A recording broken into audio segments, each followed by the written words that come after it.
দিনভর সোশ্যাল মিডিয়ায় চর্চায় থাকা সাগরদিঘির তৃণমূল প্রার্থী বায়রন বিশ্বাসের ইউটার্ন নিয়ে আবারও চর্চা রাজ্য জুড়ে। শনিবার সকালে সোশ্যাল মিডিয়ায় ছড়িয়ে পড়া এক ভিডিও মেসেজে দেখা যায় সাগরদিঘির বিদায়ী তৃণমূল বিধায়ক বায়রন বিশ্বাস বলছেন তিনি হারবেন। শুধু তিনি নন, তার সঙ্গে পরাজিত হবেন মুর্শিদাবাদের আরো বেশ কয়েকজন তৃণমূল প্রার্থী।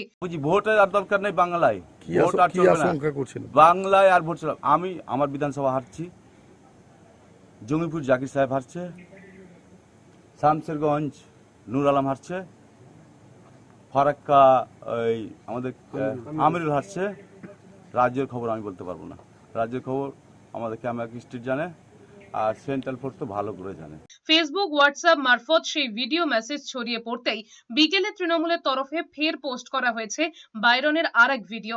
সকালে যে বায়রন বলেছিলেন তৃণমূল কংগ্রেস 15-20টার বেশি আসনে জিতবে না, সেই বায়রনই দলের হোয়াটসঅ্যাপ গ্রুপে পাঠানো ভিডিও বার্তায় দাবি করেছেন তৃণমূল কংগ্রেস 200-র বেশি আসন পেয়ে সরকার গড়তে যাচ্ছে। একই সঙ্গে বায়রন বিশ্বাস অভিযোগ করেছেন অমিত মাল্লব্য বায়রন বিশ্বাসের ভিডিওর একটি অংশকে বিকৃত করে প্রচার করাতেই এই বিভ্রান্তি।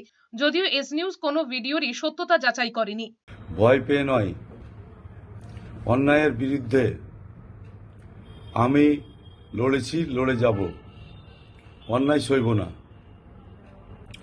আমি হাইপার হয়ে বলেছিলাম যেগুলো কথা, সেগুলো আমি বলতে চাইছি আবার পুনরায়, যে আমরা 2026-এ 200 সিটের বেশি আসন পাবো, এটা আপনারা লিখে নিন।